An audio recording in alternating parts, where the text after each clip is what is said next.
Radhe Radhe friends, कैसे हैं आप सभी लोग। गाइज एक बार फिर से स्वागत है आप सभी का मेरे न्यू ब्लॉग में। तो आज हम कर रहे थे किचन की सफाई। आज था किचन का दूसरा दिन। तो मुझे 3 से 4 दिन लगते हैं गाइस किचन क्लीनिंग करने में, क्योंकि मैं ना एकदम परफेक्ट तरीके से करती हूँ, इसीलिए शायद मुझे ज़्यादा टाइम लगता है। तो यहाँ पे मैंने सारे डिब्बे वगैरह वॉश कर लिए थे, जो भी छोटे छोटे थे अच्छे से पोंछ के फिर से हम लगा रहे थे बराबर से कि जो बड़े डिब्बे हैं वो पीछे रख रहे थे, जो मीडियम साइज़ के हैं वो बीच में, और जो छोटे डिब्बे हैं वो आगे रख रहे थे, ताकि ढूंढने में आसानी हो। ऐसा ना हो कि ऊपर नीचे हो जाए, फिर ढूंढना पड़े तो सारा पूरा उलट पुलट करना पड़े। और ये मेरी एक और स्टोरेज रैक है, तो इसमें मैं काफ़ी सामान रखती हूँ। तो इसको भी मैं अच्छे से क्लीन कर लूँगी। वाइट कलर में है तो इसीलिए बहुत ज़्यादा गंदी होती है। हालांकि मैं इसमें कुछ ना कुछ बिछा के तभी सामान रखती हूँ, ताकि ज़्यादा इसमें गंदगी ना हो। तो जो पूजा वूजा के डिब्बे होते हैं या बहुत सारा सामान इन सारी चीज़ों में एडजस्ट हो जाता है। और अभी मैं सारा डिब्बे वगैरह धुल के अच्छे से सामान पैक करके लगा दी थी परफेक्ट तरीके से। और इधर मेरी मशीन रह गई थी, जो मेरी सिलाई वाली मशीन है वो नहीं साफ़ हुई थी। अभी बहुत सारा सामान बचा था जो नहीं क्लीन हुआ था, तो इसको भी मैं डस्टर और कॉलिन की मदद से साफ़ कर रही थी अच्छे से। क्योंकि मशीन है ना, मैं मशीन से अपने बहुत ज़्यादा प्यार करती हूँ। इससे मैंने न जाने कितने अनगिनत कपड़े सिले हुए हैं, तो ये सबसे ज़्यादा मेरे दिल के करीब है मेरी मशीन। इसकी मैं बहुत ज़्यादा केयर करके रखती हूँ। तो अभी इस पर कवर लगा दिया है, इसके बाद में इस पर कपड़ा भी ढक के रखती हूँ, ताकि मेरी मशीन में कोई नुकसान ना पहुँचे। और ये सूप है, ये पूजा होती है ना जब दिवाली में, तो सूप रात में बजाते हैं ना, और जब घर में कोई बच्चा होता है तब बजाया जाता है। और जो गाय बछुआ की पूजा होती तो भी इसी सूप में होती। तो सूप अपने घर का ना बहुत सूप होता है, लक्ष्मी होती है सूप, ये मान के चलो। और मेरे सूप को चूहों ने कुतर दिया था, तो मुझे बहुत बुरा लग रहा था। और ये डलिया कुछ बची थी, तो मैं डलिया भी साफ़ कर रही थी। तो मेरे पास जो डलिया है ना, मैं साफ़ करती रहती हूँ, क्योंकि बहुत जल्दी गंदी होती हैं। तो मैं इसको हार्पिक की मदद से साफ़ कर रही थी, क्योंकि इसमें बहुत सारे दाग पड़ जाते हैं जब सब्जियां काटते हैं ना। उसका लिक्विड रहता है, क्या रहता है पता नहीं, काला काला सा जम जाता है। तो इससे हार्पिक से साफ़ करेंगे ना, बहुत जल्दी अच्छे से क्लीन होगी, एकदम नई जैसी हो जाएगी। तो मैं सारी जो डलिया थी उसमें हार्पिक डाल के ही साफ़ कर रही थी। उसके बाद फिर से हैंड वॉश या लिक्विड जो बर्तन बार है उससे साफ़ कर रही थी, तो अच्छे से चमक गई थी सारी मेरी डलियाँ। तो किसी में प्याज रखना होता है, किसी में आलू रखना होता है, किसी में लहसुन रखना होता है, किसी में हरी सब्जियां रखनी होती है, तो डलियाँ बहुत काम आती हैं। मैं सारी अच्छे से धो ली हूँ।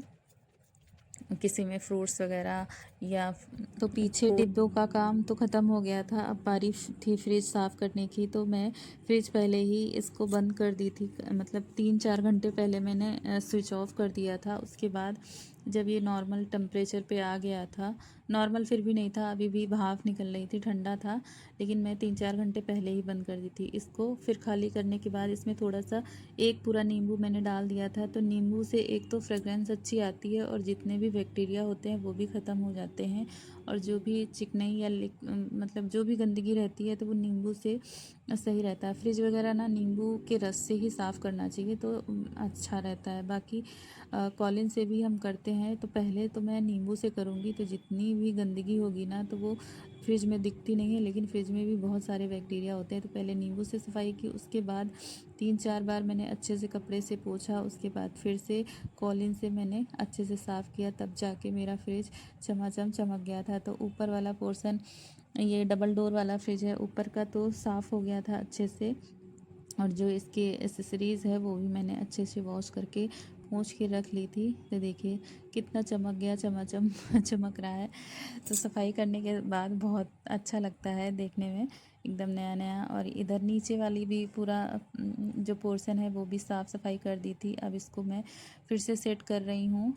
तो ये सारी चीज़ें निकाल के मैं अच्छे से वॉश करती हूँ, उसके बाद सुखा के पोंछ के फिर से लगाती हूँ। तो देखिए कितना चमक रहा है, और काफ़ी स्टोरेज रहता है इस वाले फ्रिज में। तो मैं अच्छे से सारी चीज़ें जैसे लगी हुई थी वैसे ही लगा दी हूँ। अब सामान इसमें तो ये मैं ऑनलाइन मंगाई थी मीशो से, ये पन्नियाँ डालने के लिए। इससे क्या रहता है ना कि अगर कुछ चीज़ गिर जाए इसमें, या सब्जी कभी गिर जाती है, कुछ भी गिर जाता है ना, तो आप आसानी से डस्टर से पोंछ सकते हो। नहीं तो पूरा फ्रिज ज़्यादा गंदा दिखता है तो सही नहीं लगता है। ऐसे ये पन्नी निकाला, धुल के फिर से लगा दिया तो आसानी रहती है और देखने में भी सुंदर लगता है। तो फ्रिज मेरा कंप्लीट हो गया था। अब आ गए थे माइक्रोवेव पे। तो माइक्रोवेव में भी दिखाई नहीं देता है लेकिन बहुत सारे बैक्टीरिया होते हैं, तो मैंने सेम चीज़ इसमें भी की। तो एक पूरा नींबू इसमें भी मैंने निचोड़ दिया था, उससे पूरा साइड साइड में नींबू से अच्छे से पोंछ दिया था कि जितने भी बैक्टीरिया हो ना ख़त्म हो जाएं और अच्छी सी स्मेल आए। तो इसमें बहुत अजीब सी, ज़्यादा अगर आप दिन तक नहीं साफ़ करते हो, इस्तेमाल करते हो, तो इसमें अजीब सी स्मेल आने लगती है, क्योंकि आप खाना वगैरह गर्म करते हो ना, तो इसमें स्मेल रह जाती है। इसीलिए मैंने नींबू से अच्छे से साफ़ करी थी कि बैक्टीरिया भी ख़त्म हो जाए और सुंदर सी स्मेल भी आए इसकी। तो मैं कई बार इसको भी साफ़ करी हूँ अच्छे से। उसके बाद मैंने कॉलिन से भी साफ़ किया था, और इसकी जो ट्रे नीचे वाली होती है उसको मैंने अच्छे से साफ़ कर लिया था, निकाल के धुल लिया था। तो माइक्रोवेव है, फ्रिज है, इन सब चीज़ें ना एकदम अंदर से क्लीन रखना। एक तो प्रसाद वगैरह भी रखते हैं, जिससे भगवान के फल फ्रूट हो गए या कुछ भी है तो हम फ्रिज में रखते हैं कि ख़राब ना हो। या तीज त्यौहार का जो भी खाने पीने का सामान होता है, व्रत उपवास का, वो भी रखते हैं। तो ये सारी चीज़ें ना मेंटेन करके रखना चाहिए, और सेहत के हिसाब से भी सही शुद्ध साफ़ सुथरा होना चाहिए। मतलब ज़्यादा विशेष ध्यान देना चाहिए, क्योंकि गैस वगैरह ना हम डेली साफ़ करते हैं, लेकिन ये सारी चीज़ें डेली तो नहीं हो पाती, लेकिन ध्यान से बीच बीच में साफ़ करते रहना चाहिए। तो मैंने इसको अच्छे से क्लीन कर लिया। पहले देखिए कैसा लग रहा था, अभी कैसा लग रहा था। तो स्टैंड आज तो मैं नहीं धुल पाई हूँ, किसी और दिन धुलूँगी, क्योंकि काफ़ी देर हो गई थी साफ़ सफाई करते हुए और रात भी हो गई थी। तो अभी आज पूजा का सामान भी लेने जाना था। तो देखिए कैसा लग रहा है सब कुछ। टाइम देख रहे हो आप, 8:30 बज गया है, सुबह से लगे और आधी चाय पी रहे हैं। अब मैं भी जा रही हूँ चाय पीने गाइस। अब बहुत ज़्यादा थकान लग रही है, बहुत ज़्यादा, मतलब कमर टेढ़ी हो गई एकदम से। सही लगाए हैं बिल्कुल। कीड़े बहुत आ रहे हैं, वो मतलब कन्फर्म है, बालागंज, जानकीपुरम। तो साफ़ सफाई करके भगवान को भोग लगा के फिर हम पहुंच गए थे मार्केट करवा लेने के लिए, क्योंकि फिर बृहस्पति का दिन आ जाता है। तो बृहस्पतिवार को मिट्टी के बर्तन नहीं खरीदे जाते हैं, पूजा का सामान नहीं लेना चाहिए। इसीलिए बुधवार को ही मैं रात में 9 साढ़े 9 बजे के करीब चली गई थी मार्केट। तो यहाँ से पूजा का सामान लिया। पतिदेव ऑफिस से सीधे मेरे साथ आ गए थे, ऊपर गए भी नहीं थे, नीचे से ही मुझे लेके चले आए थे। सुंदर सुंदर यहाँ करवे बिक भी रहे थे। तो मेरे यहाँ मिट्टी के करवे की पूजा होती है, और जो गौरजा का करवा लगता है वो पीतल का रहता है। तो मेरे पास मेरे मायके से मिला हुआ है पीतल वाला, तो वो मेरा रखा है। तो देखिए।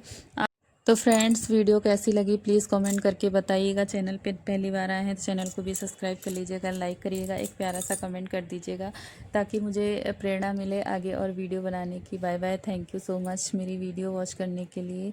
लेकिन त्यौहार है तो साफ़ सफाई ज़रूरी भी है, हर एक कोना कोना चमकाना है। आप बैठे हैं गाइस और कमर में बहुत ज़्यादा पेन हो रहा है। 8:30 बज गया, अभी खाना भी बनाना है, सब्जियां भी नहीं है, अभी लेके आना, बहुत काम है गाइस।